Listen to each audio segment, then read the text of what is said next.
Hello again, ganda Kachika Life! Kumusta po kayo mga Kachika? Heto na naman po tayo para sa ating panibagong showbiz update. Ngunit bago po ang lahat, gusto ko lamang po magpasalamat sa patuloy niyo pong pagsuporta sa channel na to. Maraming salamat po. Itinanggi nga po ni Mr. Jack Roberto ang kumakalat na hakahahang nagkakamabutihan na o nililigawan niya ang actress na si Miss Kylie Padilla. Ito nga po matapos mapansin nga po ng mga netizen ang chemistry at pagiging malapit nila sa isa't isang dalawa. Magkatambal nga po sina Jack at Kylie sa Kapuso afternoon drama series na My Father's Wife. Sa pagbisita nga po ni Mr. Jack Roberto sa Fast Talk with Boy Abunda noong Friday nga po, October 10, 2025, diretsahan nga po siyang tinanong ng host na si Mr. Boy Abunda kung totoo nga bang nililigawan niya si Miss Kylie. Saglit naman pong napahinto si Mr. Jack habang nakangiti sabay-sabing hindi po. Pagdilinaw nga po ni Mr. Jack, komportable lamang po silang dalawa ni Miss Kylie sa isa't isa. Kaya on and off camera ay lumalabas ito. Dahilan para kakiligan sila ng fans nilang Jackie o kay Jack. Saad nga po ni Mr. Jack, we're so comfortable with each other kasi nagka-work na rin kami before sa Bolera. Tuwa ako sa kanya katrabaho kasi she's so open sa mga eksena. Wala na siyang parang mga walls na inhibition. Mahusay po siya sobra. Bukod nga po sa galing sa acting at trabaho si Miss Kylie Padilla, may mga ugali rin daw itong nagustuhan ni Mr. Jack na naging dahilan kung bakit sila nagkasundo at naging matalik na magkaibigan. Masarap kausap, marami siyang gustong ipaglaban, marami siyang mga gustong gawin at i-discover, sabi nga po ito ni Mr. Jack. Sinasabing panayam nga po ni Mr. Jack na booking or binigyan niya ng regalong laruan ang mga anak ni Miss Kylie na sina Alas at Axel. Mga anak nga po ng aktres sa estranged husband nitong si Mr. Aljor Abrenica. Gulat, ngunit natatawang paliwanag nga po ito ni Mr. Jack. Paano nakarating dito yon? Pero ganito yung Tito Boy, isang beses pa lang naman, hinrit nga po ni Mr. Boy pa lang, so ibig sabihin may susunod pa. Natatawang sagot nga po ni Mr. Jack, depende sa age ng mga kids. Sabay seryoso niyang pagkukwento. Anyway, ang story kasi noon, papunta siya ng Australia that time. And medyo malulungkot siya kasi may hiwalay siya sa kids niya. For almost 2 weeks nga po yun. So nandun kami sa supermarket. Yung parang location namin sa My Father's Wife. Mitiling na nga po siyang toys doon sa may toy section. Tapos sabi niya doon kay Casel, si Kinuchui nga po, wala pa ako that time. Ano bang hilihig ng mga anak mo? Tanong nga po sa kanya ni Casel. Sabi niya si Alas ganito, si Als ganito. Sabi naman po ni Kaizel, walang problema. Tinawag nga po niya ako, sabi ko naman bakit bigla akong kasalik. Kasi sa set nga po, kasi parang yung mga staff and co-actor namin, binibiro na rin kami, inaasar na kami together. Noong una ay ayaw pa raw tanggapin ni Miss Kylie ang biniling regalo ni Mr. Jack para sa dalawang anak. Ayaw niya, sabi niya, no, wag na.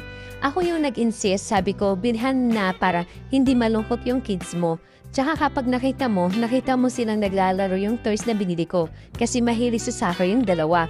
So after that, kinagabihan nga po parang naglalaro na yung kids niya ng soccer. Nakakatuwa na na-appreciate yung regalo, pagbabalik tanong nga po ito ni Mr. Jack. Bagamat wala pa rin romantic ugnayan sina Mr. Jack at Miss Kylie sa kabila ng kanilang closeness, may chance bang ligawan ng aktor ang actress pagdating ng araw? Ito nga po ang katanungan ni Mr. Boy Abunda kay Mr. Jack. Sagot nga po ni Mr. Jack, Tito Boy, hindi siya mahirap mahalin. Napaka-open, genuine at napakatalino kausap. So for me, wala naman sigurong guy na hindi maiinlove sa kanya dahil ganun siya ka-genuine. At kung bibigyan ako ng chance, siguro hindi pa ngayon kasi gusto kong ingatan ko ano mayroon kami ngayon bilang close na magkaibigan. Sundot na tanong nga po ni Mr. Boy sa kanya, why when you most take care the chance? Mabilis nga pong sagot ni Mr. Jack, may ganun parang kapag nakita mo na siya, first ko kasi magkaroon ng girl, best friend if ever. Parang ganun na kasi yung treatment ko sa kanya. Ang kapuso actress na si Mr. Barbie Forteza, ang huli na karelasyon niya po ni Mr. Jack. Noong January 2, 2025, nag-post nga po si Miss Barbie sa kanyang IG upang ipaalam sa publiko ang pagtatapos ng kanilang 7 taong relasyon nila ni Mr. Jack. Sa ngayon nga po ang kapamilya actor na si Mr. Jameson Dick ang galiling nga po kay Miss Barbie Forteza. Habang ito naman si Miss Kylie naman ay walang kasiguraduhan kung siya ba ay in or no relationship po sa noong inalig nga po sa kanyang tattoo guy. Noong June 23, kung matatanda nyo nga po, is na-interview nga po si Miss Kylie at dito ay nausisya siya tungkol sa kanyang buhay pag-ibig. Kinumusta nga po ang relasyon na nobyo niya kilala ng publiko bilang Tattoo Guy. Si Tattoo Guy, we dated, casual na pag-amin nga po ito noon ni Miss Kylie Padilla. Dahil sa we dated, tapos na sila. Secret, natatawang pag-iwas nga po ni Miss Kylie. Dahil hindi direkta ang kanyang sagot, hindi mawari kung sila pa rin ang non-showbiz boyfriend nito. Samantala, dumako naman po tayo sa pinakahuli nating showbiz update.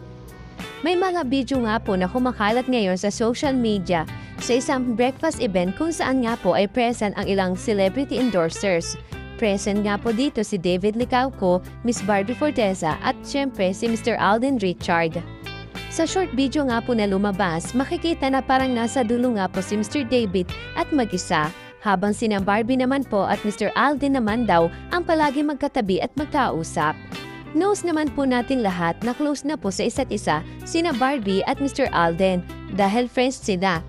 Pero bakit nga ba kailangan daw deadmahin ni Miss Barbie si Mr. David?